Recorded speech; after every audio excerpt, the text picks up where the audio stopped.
Preachers for America presents Earl Jones on the topic Masons versus Men of God. Earl Jones. Brother Hoskins this morning broached upon a subject that is very dear to my heart. Howard Freeman followed, and he covered somewhat the same subject from a different point of view. And Ben followed, and he covered the same subject from a somewhat different point of view. This morning, I need to cover these same subjects from, again, a somewhat different point of view. And I'm going to do a lot of quoting from documents. You know, the best way to do these things is to not for me to get up here and say to you, look, that's what I believe they believe.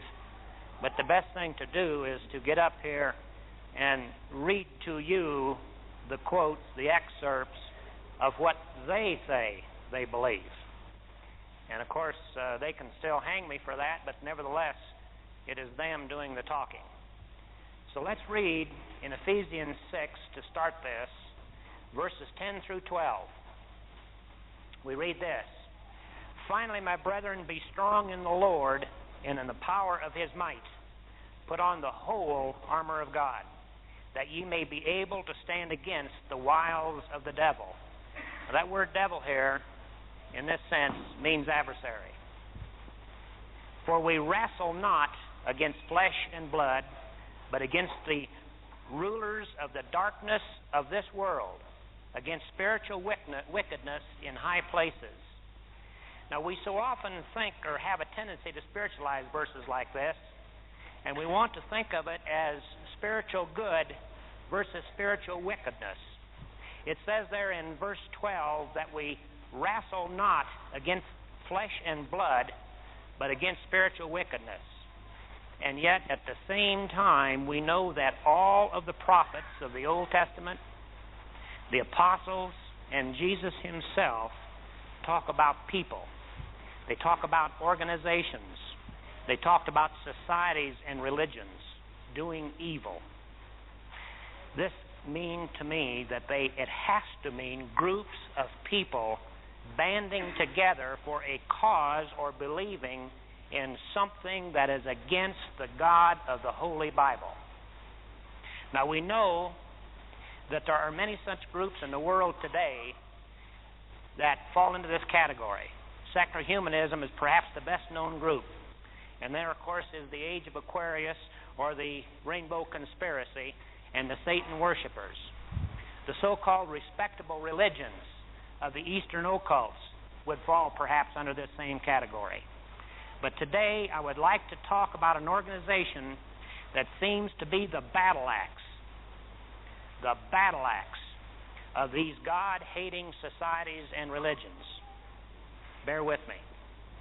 It is the organizations that seems to be the doers of their word. I have titled today's message, Masons versus the Men of God. Because of time, we will discuss only their basic belief with enough evidence to prove that this is their basic belief. Then in the next session, we will go back in history and we will show the major events in what I have titled the enslavement process. And this will fit in very nicely with what Richard Hoskins pointed out this morning. I will take you back into England before the Bank of England was started in 1694. For those of you who would like to have a bibliography or a source of my data, I would say that the bulk of my information comes from Freemasonry and Interpretation by Pastor Martin L. Wagner, Occult Theocracy by Lady Queenborough, Secret Societies and Subversive Movements by Nesta Webster, Trail of the Serpent by Miss Stoddard, Father of Lies by Warren Weston, and Secret Societies of All Ages and All Countries by C.W. Heckathorn.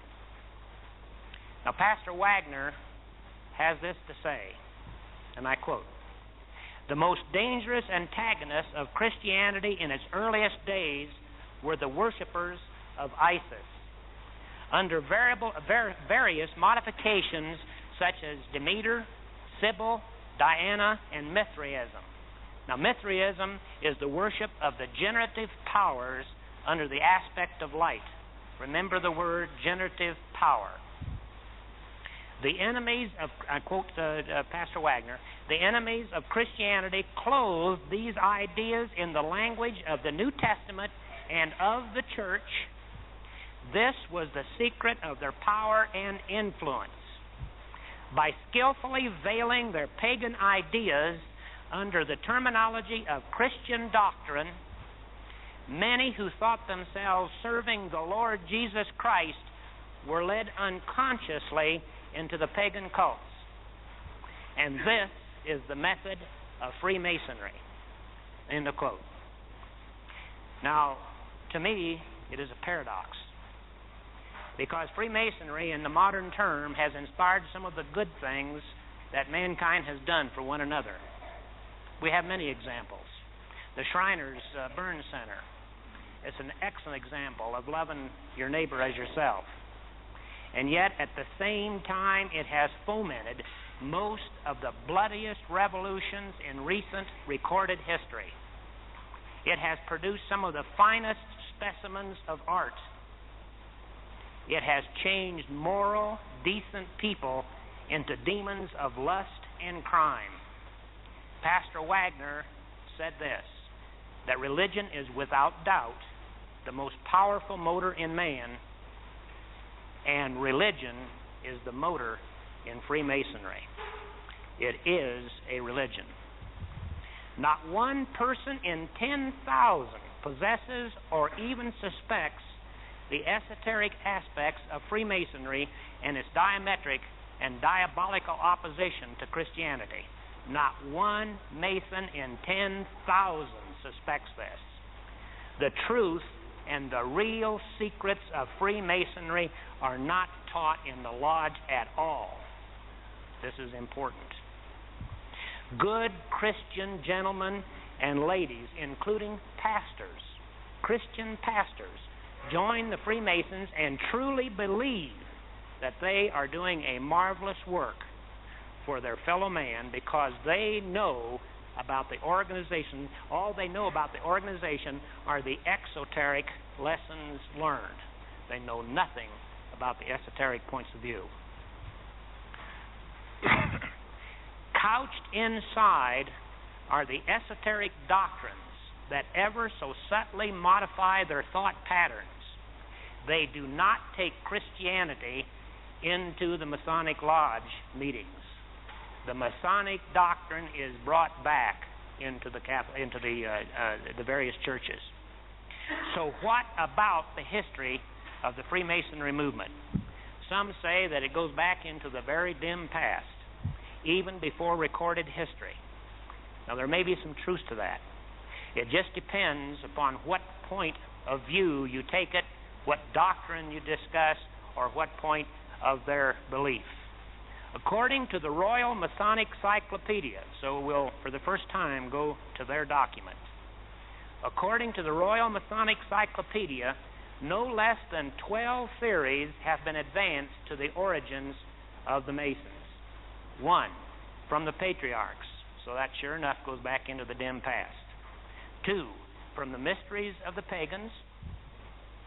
3, from the construction of Solomon's Temple. 4, from the Crusades.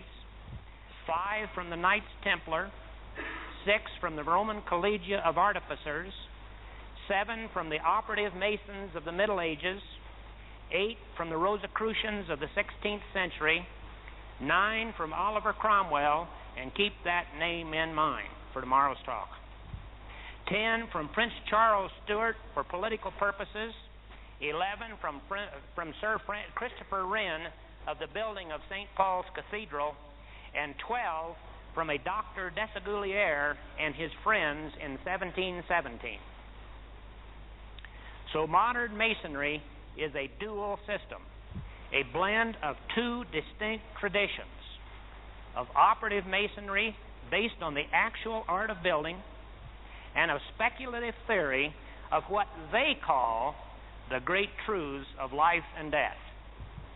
Operative masonry is claimed by the Masons to go back for certain to the Roman collegia, but that is still only speculation. For sure, one can say that it goes back to the guilds of the building guilds of the building masons in France and in Germany.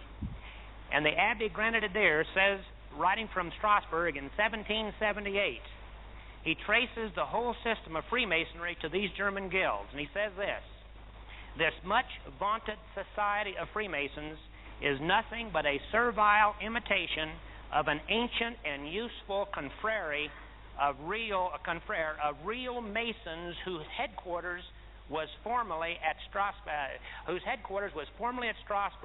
and of which the Constitution was confirmed by the Emperor Maximilian in 1498. Now that is what the Abbé Grenadier says was the origination of the operative side of the Masons. So that should satisfy the antiquity of that aspect. Now the speculative Masonry is the part that is of interest to us and of concern. So let's don't worry too much about this operative side. In fact, for all practical purposes, one can say that the operative Masonry has disappeared from the entire Freemasonry movement and is now located in what is known as the trade unions of the world. That is where the old operative Masonry, the men that built the old buildings all the way back into the Roman Empire, all of that capability, the apprenticeship and so forth and so on, now exists in the trade unions of the world. So again, as with operative Masonry, different Masonic writers show a different origination of the speculative side. Now the consensus seems to be that a Dr. Desaguliers and a Dr. Anderson entered into the operative guilds in 1717 in England, and from that formed the Grand Lodge of England. Now this is an important date to remember. 1717 in England, and it was called the Grand Lodge of England. And of course there are many lodges subsequent to that. The big battle axe lodge was the Grand Orient of Europe, but that's another story. That came later.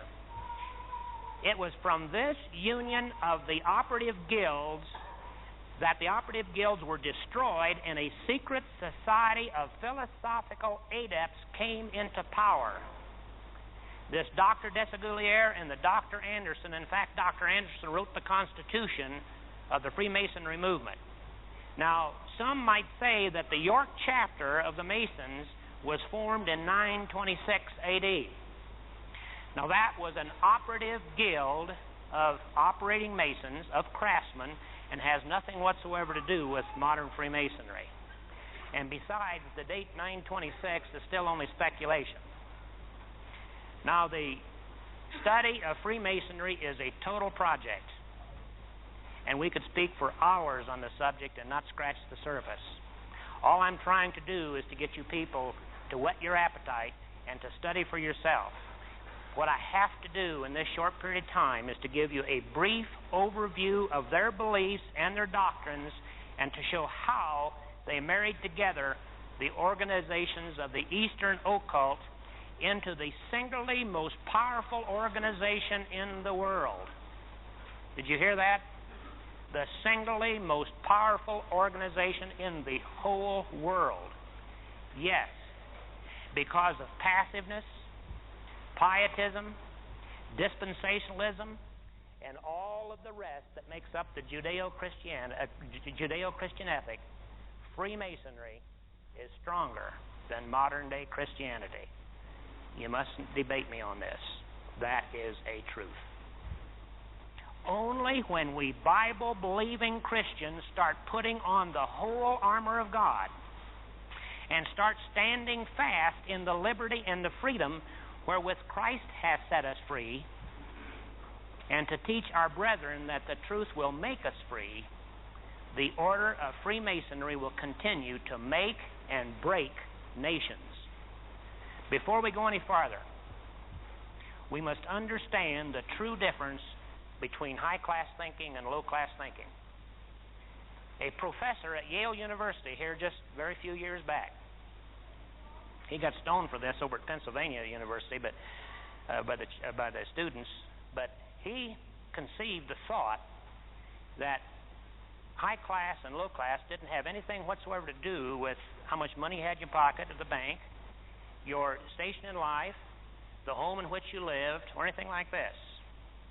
He thought that a low-class thinking person was only concerned about his own life and was only concerned about how much money he could make, how well he could do for himself and his family, and he wasn't concerned at all about the children to come, the generations to come. He was only concerned about his immediate family. On the other side, the high-class thinking person may be as poor as a church mouse, and yet he is worried about the generations to come. He's not only worried about his own family, he's worried about his race, he's worried about his nation, his people, his faith in God, and the faith in God of his people, and what is going to happen 300, 400, 500 years down the road. Now, we have had many, many such great men and women in the history of Israel. But that is the high-class thinking person. He doesn't worry about only his own immediate family. He worries about his neighbor's great-great-great-grandchildren yet unborn. And that's high-class thinking. Now, I can assure you that the Masonic order thinks high class. Shocks you, doesn't it? They don't worry about themselves individually. They are concerned about the generations to come.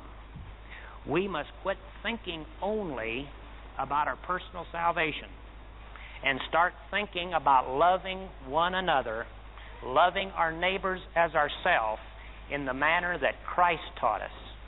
And as I say, that is about our neighbor's great-great-great-grandchildren yet unborn. That is loving our neighbor as ourselves. And the Masons do it. So what is the basic doctrine of the Masonic movement? So I'm not going to waste any time. We'll get right down to the nitty-gritty, and I'm going to quote them. Remember, it is a religion. You must also recognize that Christianity is not a religion. It is a way of life. It is an ethic. It is the way you live. Religions are man-made. Christianity is of God. So I will go straight to the major point of their doctrine. And I'm going to quote now out of C.W. Heckethorn.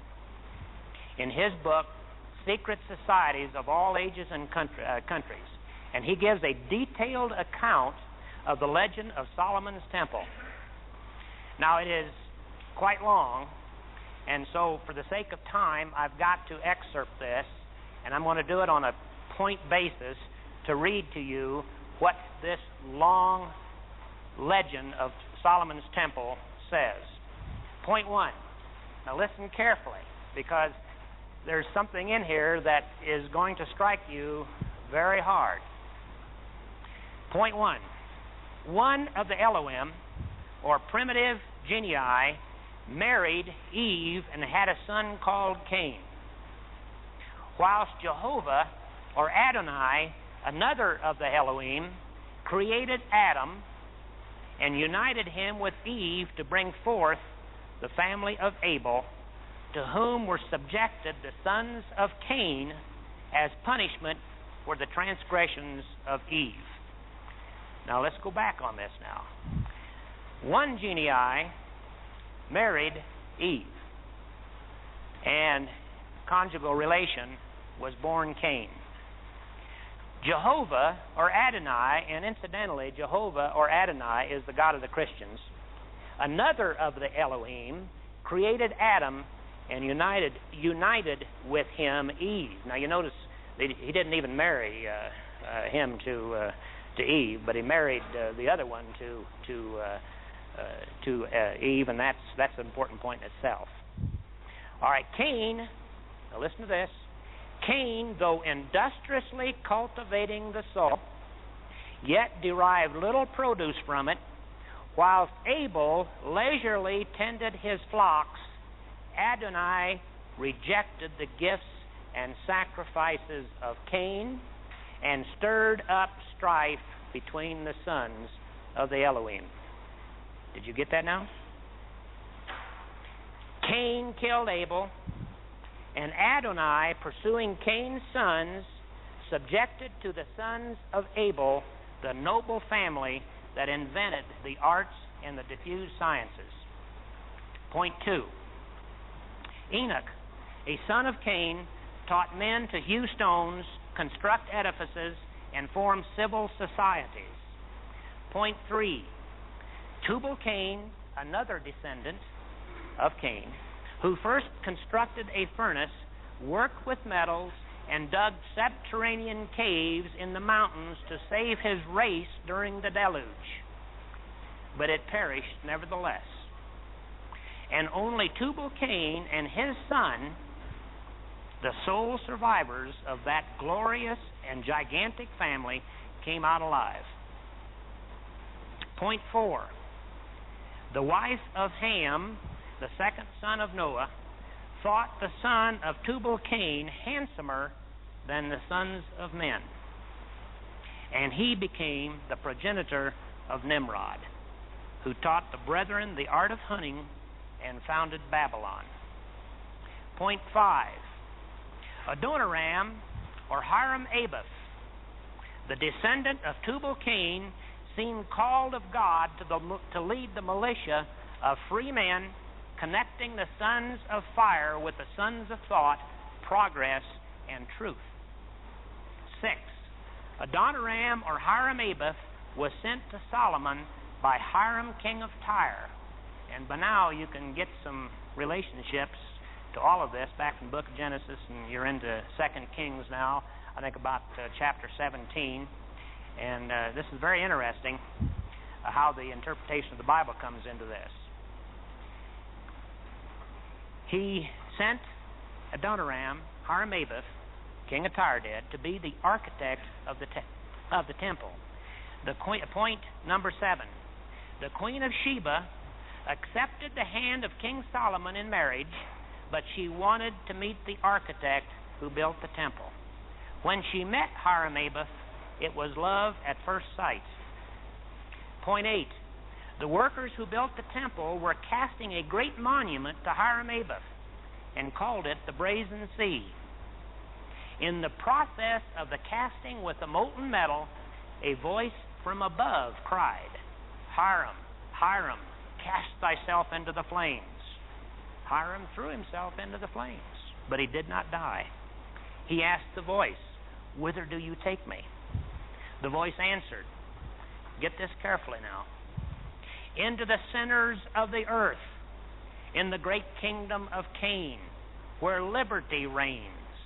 There the tyrannous envy of Adonai ceases. There can we, despising his anger, taste the fruit of the tree of knowledge. There is the home of thy fathers." Hiram then says this, "Who then am I, and who art thou? I am the father of thy fathers. I am the son of Lamech. I am Tubal-Cain." Point 9. Hiram was led into the presence of the author of his race, Cain.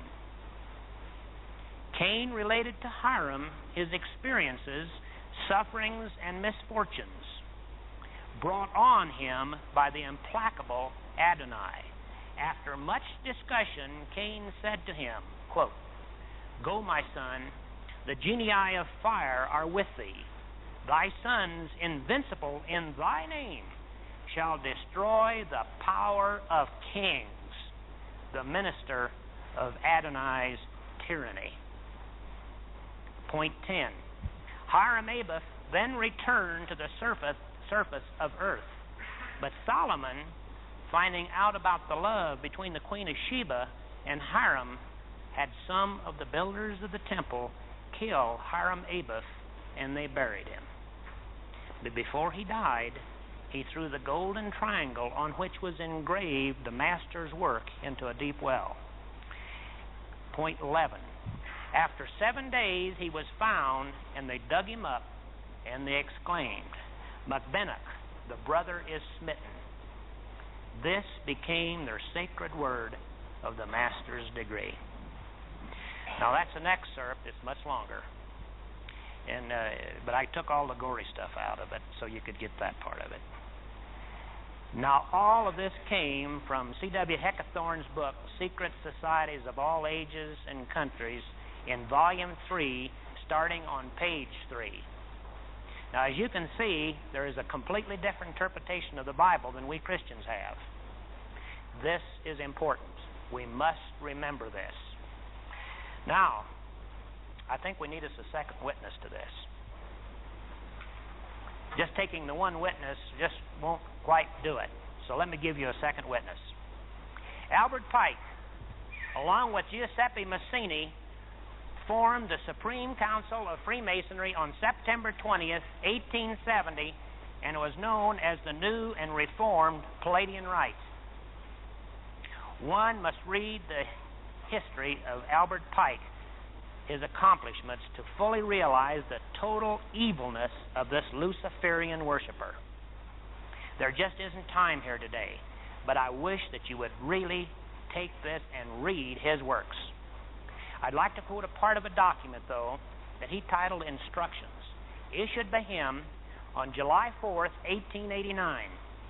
It was to the 23 Supreme Councils of the world. And I'll quote, and again, I'm going to have to just cut some things out, some of the junk, but I'm going to give you the solid core. Quote, this is the second witness. That which we must say to the crowd is, we worship a God, but it is the God that one adores without superstition. To you, sovereign grand inspectors general, we say this, that you may repeat it to the brethren of the 32nd, the 31st, and the 30th degrees, Scottish Rite, the Masonic religion should be by all of us initiates of the high degree maintained in the purity of the Luciferian doctrine. If Lucifer were not God, would Adonai, the God of the Christians, whose deeds prove his cruelty, perfidy, and hatred of man, barbarism, and repulsion of science, would Adonai and his priests calumniate him?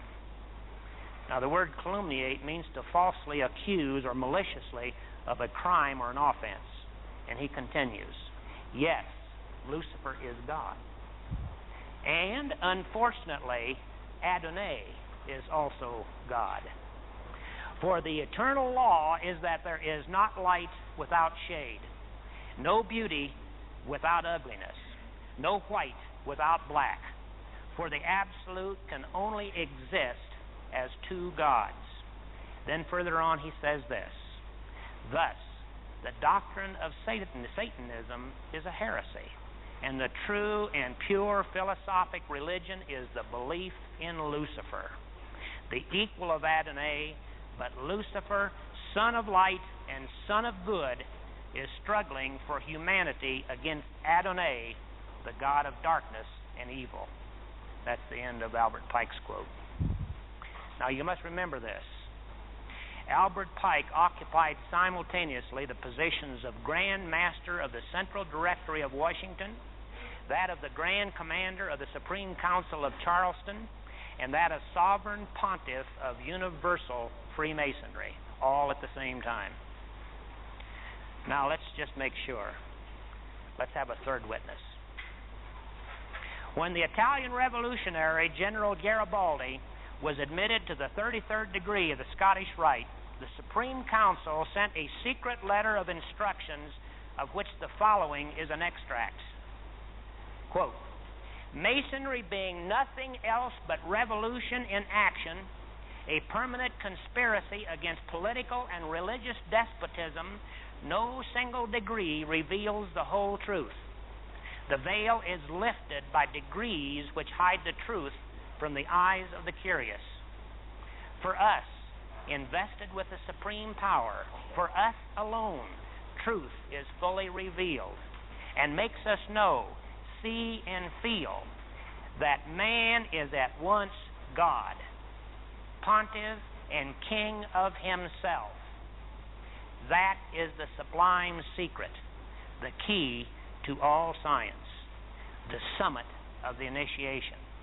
Freemasonry, the perfect synthesis of all which is human, is therefore, Freemasonry is therefore the God, pontiff, and king of humanity.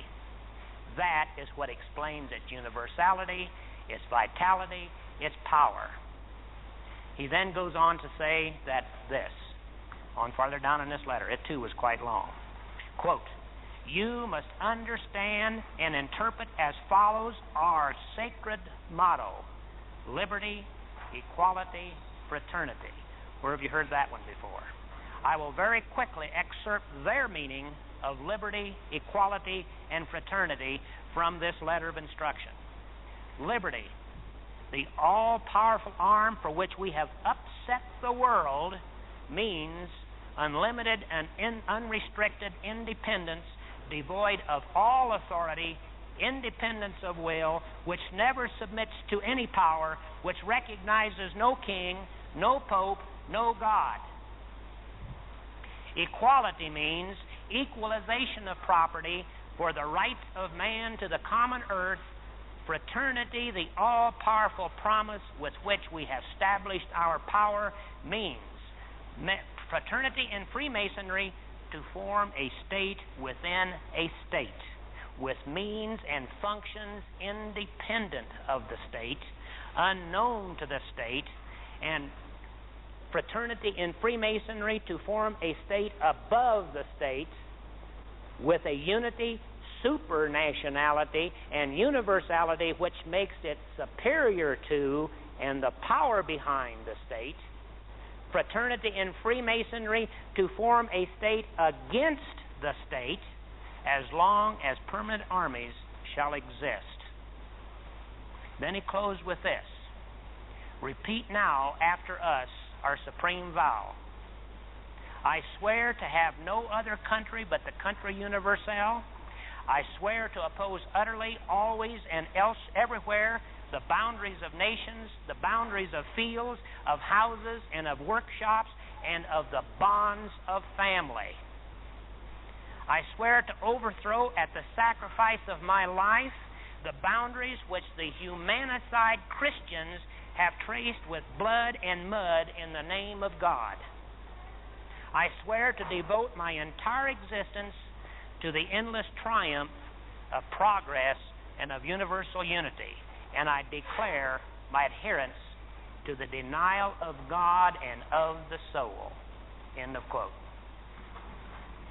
Now, there just isn't time in a session like this to give you detailed history of the movement. The rest, or the best that I can do, is to whet your appetite and get you to read for yourself. There are many, many good works, good writings written on the Masonry belief, many of them by Masons themselves. They don't mind telling you what they believe in. All you have to do is just go read it. It's there. But we have to stand fast in the liberty, and we have to go forward and take the time and the effort to study if we're ever again to be made free. Now the bulk, now I'm going to give you another point of view here, or from another angle. What runs Masonry? What is the boss? The bulk of the legends, doctrines, and rituals come straight from the Jewish Kabbalah. To begin with, if you are a non-Jew, you must declare yourself to be an artificial Jew when you become a Mason through the ritual of becoming an adopted son of the widow of Naphtali. The worldwide leadership is under the control of international Zionism. Permit me to prove that point by quoting some of their people. A Dr. Isaac Wise wrote in 1855 this, quote, "Freemasonry is a Jewish establishment whose history, grades, official appointments, passwords, and explanation are Jewish from beginning to end. In the festivity script of the B'nai B'rith Order of 1902, Dr. Gustav Karplus writes this: "The idea of Freemasonry originated from the Jewish epoch, and Solomon is thought to be its founder, who witnessed Israel's greatest blossom. Words and designations were mostly taken from the Hebrew," end quote. From the official starting date of modern Freemasonry in 1717, the international Zionist conspiracy took final control of the movement through the efforts of a French Jew by the name of Adolphe Isaac Crémeaux, Cremeaux. From the book Occult Theocracy, we read this: "Until about 1848, it seemed somewhat difficult to show the conclusive link between Judaism and Illuminism, communism and capitalism. But a close study of the life of Adolphe Crémeaux and that of his confidential agent, Leon Gambetta, throws full light on the subject. If it has been somewhat difficult for historians of the French Revolution to see the close link between Judaism and Illuminism, we repeat, no such difficulty exists after the student of the 1848 revolutionary period in France. After he has followed the life of Adolphe Crémeaux and the activities of his Jewish contemporaries. The main difference is that the term Illuminism, used in the 18th century, is replaced by the wide term Freemasonry, which embraced all existent secret societies." That was the end of Lady Queenborough's discussion.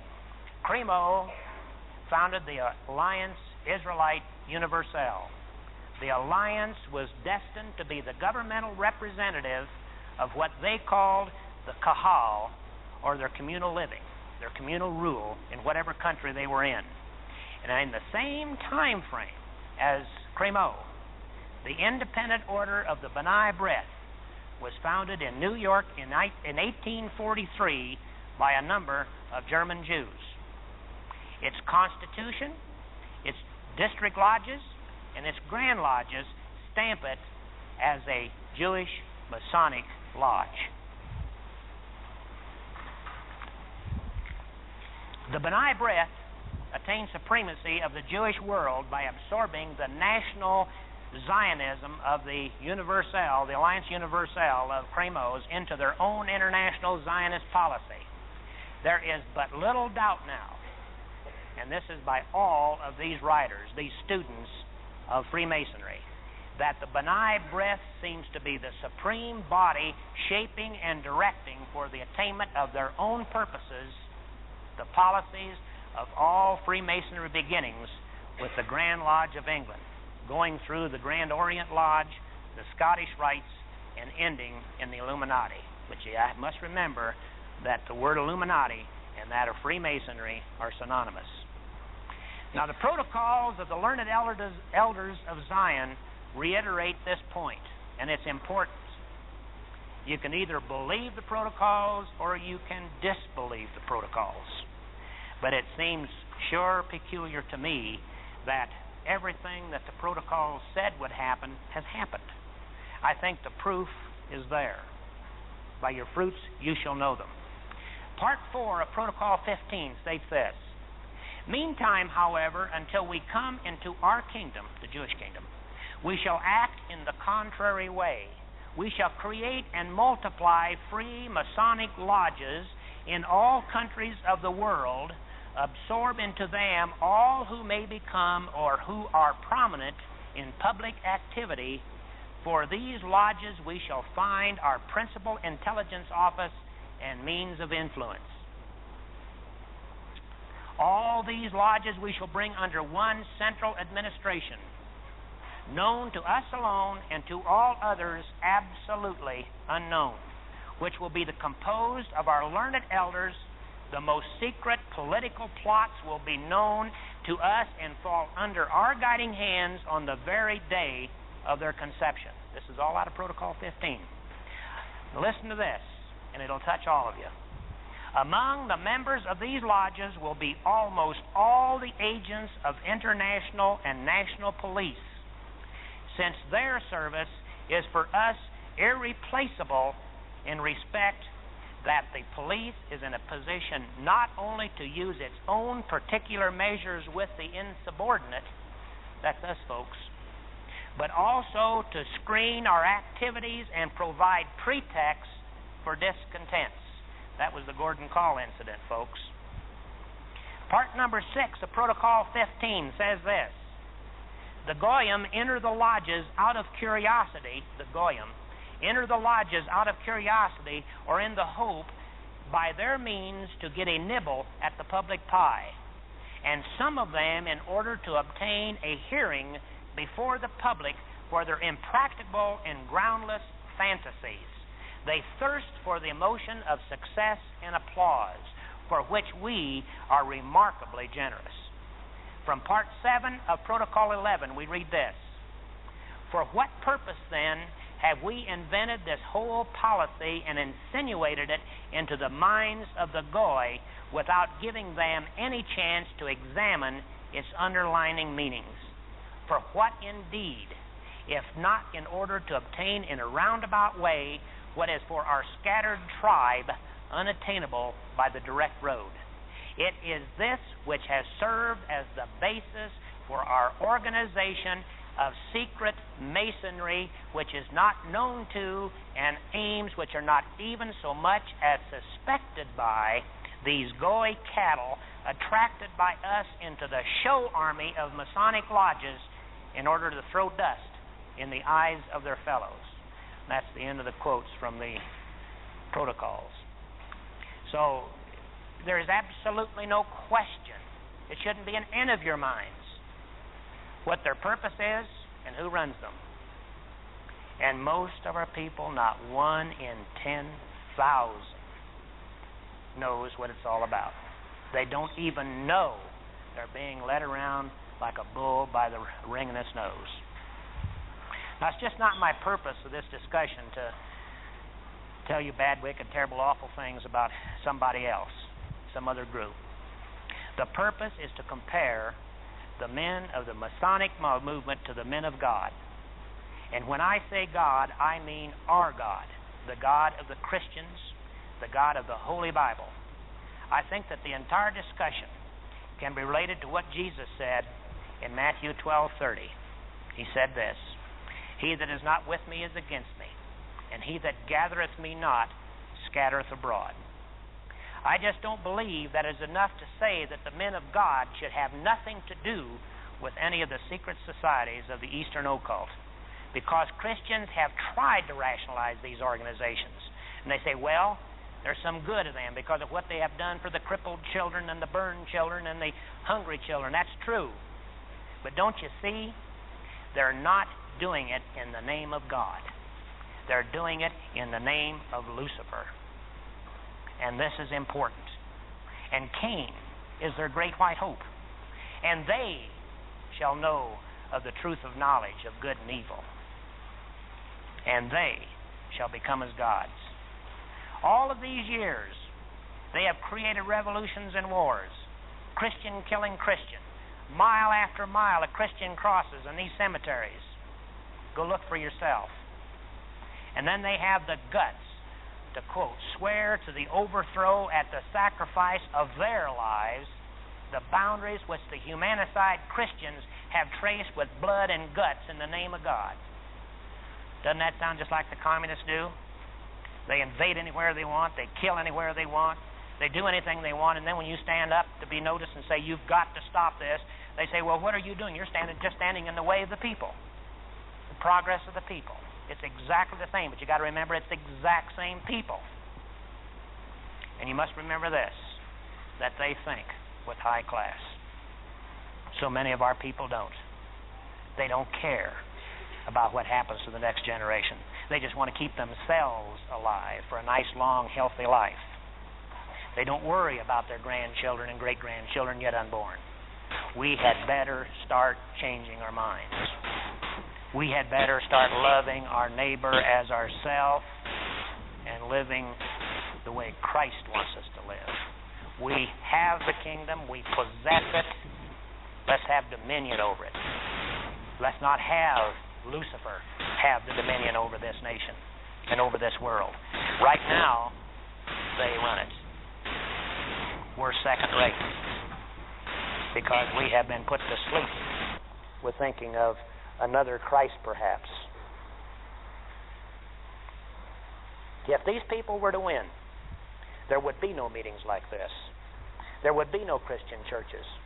And there would be no Bibles left unburned. But thanks be to God, that is not what God has said in His Word. There's just a remnant left of us. So be very, very thankful that you have the opportunity to be a part of it. Now, I hope I have been of some value to today. I know we have touched on some toes, but I want you all to understand it was done in brotherly love. I want you to understand that God is sovereign. He's still boss, and He still runs it. It's up to us to change our Christian way of life. It is up to us to take dominion. Thank you, and God bless you.